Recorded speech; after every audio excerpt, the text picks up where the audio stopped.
Hello, YouTube. This is Tammy Pie, and I'm here with another video. I'm thinking that I will title this one Decks That Got Me Through the Dark Months. These are decks that have been on my table since October. And in late October is when I went to Hawaii to lay my son's remains to rest in the water from where we all come. And from that time, I've been just in the depths of a kind of depression, grief, even though he's been gone for a while now. I guess it'll be 2 years. I don't know. It seems like so much longer. But so a lot of things happened. And I also have my grandson who is a year old, and he's it's a privilege and a joy to be here in the same place and get along well with my daughter and her husband, so that they trust me with their child. And but it's been rough. I live here in the Pacific Northwest in Southeast Washington, and it's been a particularly cold winter. So let's jump into the decks. This is the number one. This is one that and actually this is just how my table looks on the daily. Okay. So all these are cards that I drew this winter, and these are the cards that I haven't drawn yet. And this deck, this is the Align Affirmations Oracle, Heart Align Affirmations Oracle. And this is by Tsan, who is, I think, more famous for her tarot deck, the Way of the Panda Tarot. But this is real, of course, I think she's really a brilliant creator. And this deck comes from a place where she was having, a dark night of the soul. And each card has this like little spot glass heart, which sometimes I use, not always, but it does add just a little bit of sweetness to it. It's a very pastel deck. It doesn't photograph super well, but I found that during this time, it really didn't matter because I wasn't uploading to anywhere. I was just trying to make it from one day to the next. And this deck has been so great. And it's gonna just still keep sitting here. All right, so that's the first deck, the Heart Align Affirmations Oracle.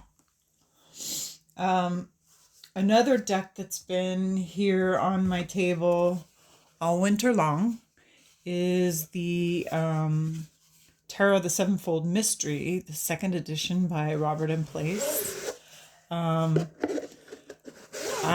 am a super fan of Robert M. Place, so all of his decks are really enjoyable to me. I find them to be just very it's very calming art to me. I like the it's beautiful but not too girly, and it's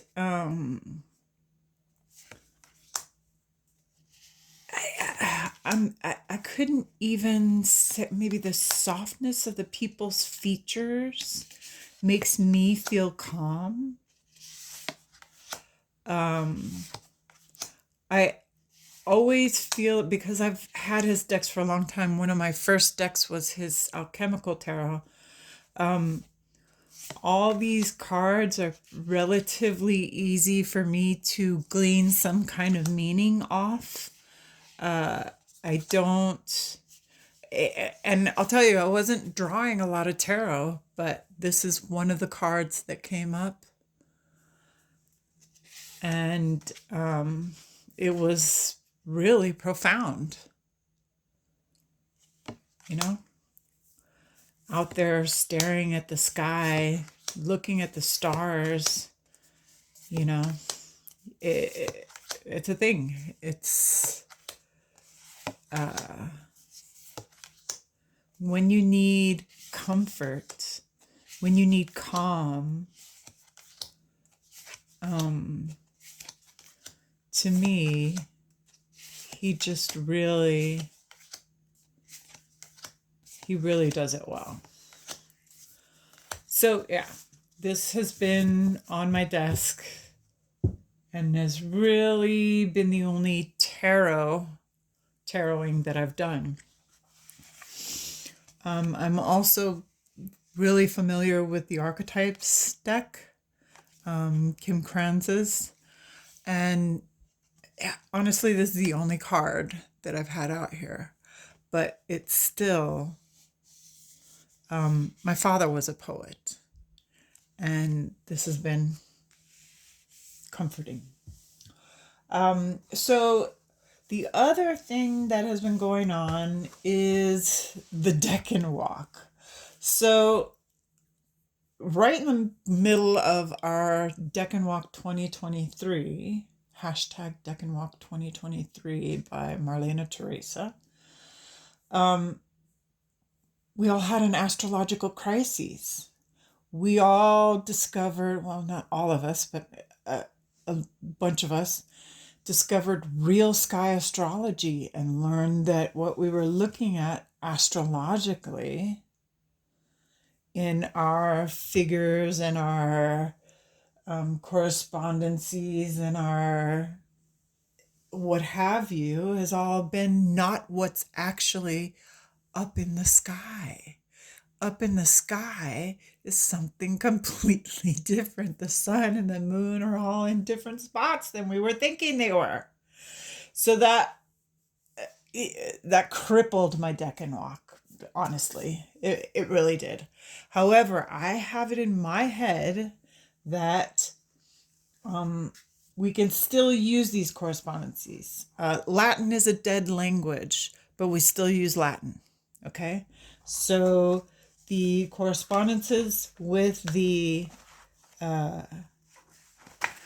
tarot are still fine.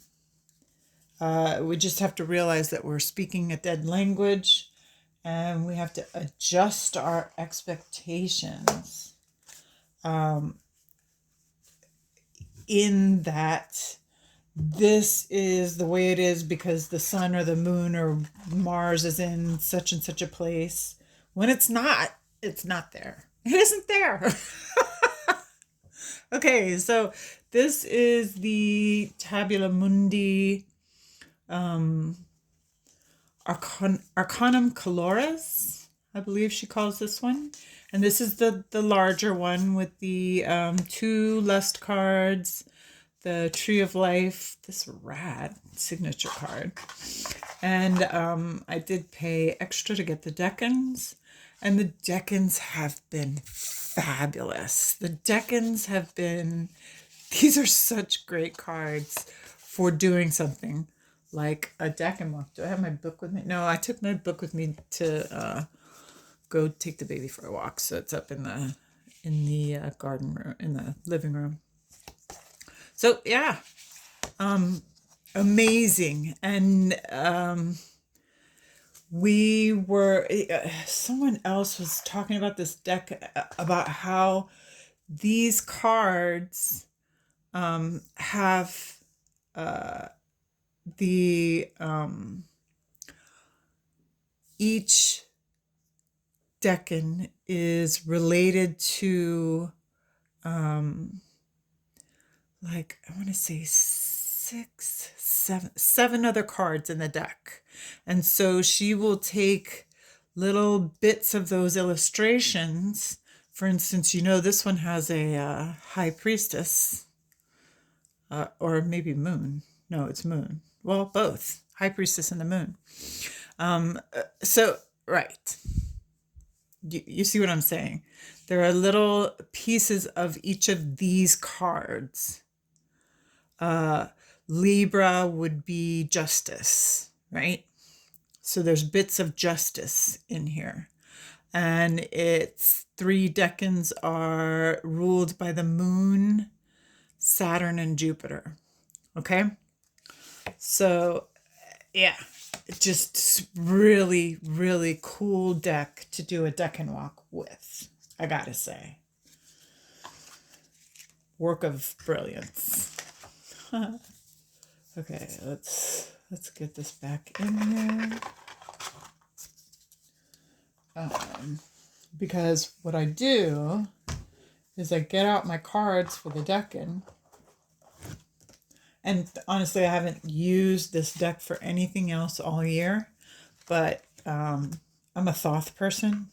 And I love this deck. It's so good. Just so good.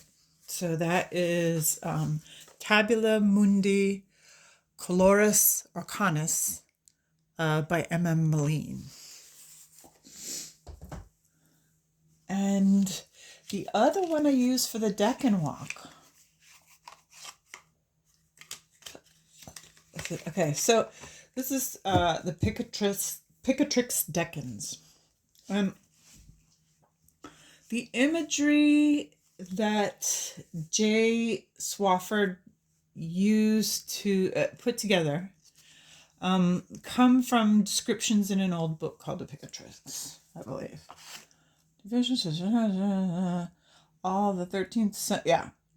The 13th century book of astrological magic, the Picatrix, describes the images for each of the decans. These images are charms, talismans, and spirits.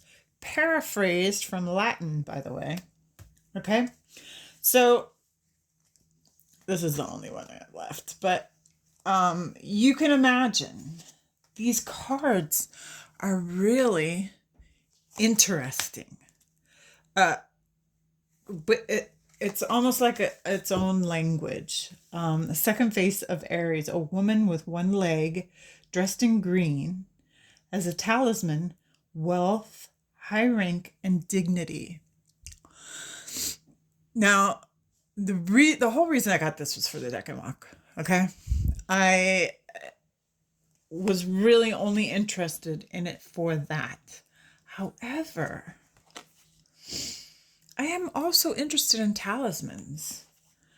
And I think that is very interesting. Second face of Taurus, a man with the body of a camel, covered in a torn cloth. As a talisman, fecundity. I'm not sure what that means. Like able to make a baby or something. Nobility and reward. Okay. All right. I get that. And they're weird. They're weird little kind of collaged images, but they do give you a feeling. Every one of them kind of gives you a feeling. There isn't one here that's necessarily pleasant to look at. Like when people talking, there's a tag that I was looking at called I think it's Be a New Friend in Tarot or something like that. And one of the things they ask is, what kind of artwork do you like? This is not the kind of artwork I like. This is not it. But this deck is useful in a Decan walk and very, very interesting. It's just so multidimensional. That's what I have to say about that. Okay, so yeah.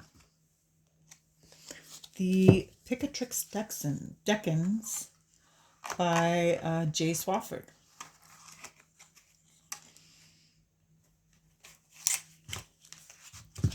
I think that's it. I think that, I mean, my purse decks, of course. My Nellie's deck was really great.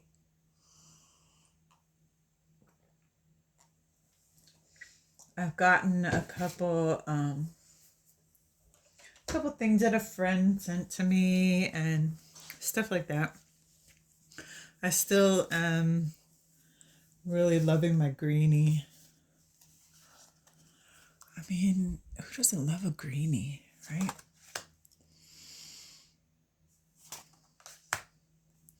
And this one, I haven't done any real readings with it because I just use one card at a time.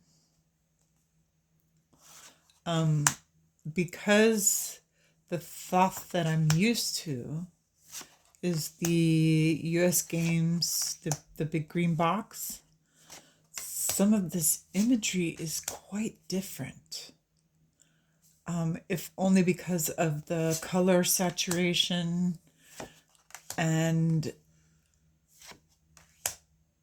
yeah, that's mostly it. Color saturation and sharpness, I guess.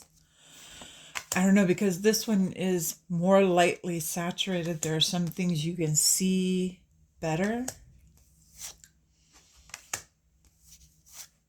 So yeah, I'm really stoked to have had this, but I haven't, in the last few months, man, I have not been taroting. It's all been about the affirmations and just one deck sitting there being my stone, my rock. But I'm getting back into it, and in fact, next week I'm going to be at the Universal Church Metaphysical Fair doing readings. So it's cool. Anyway, thank you for coming, and I'm out.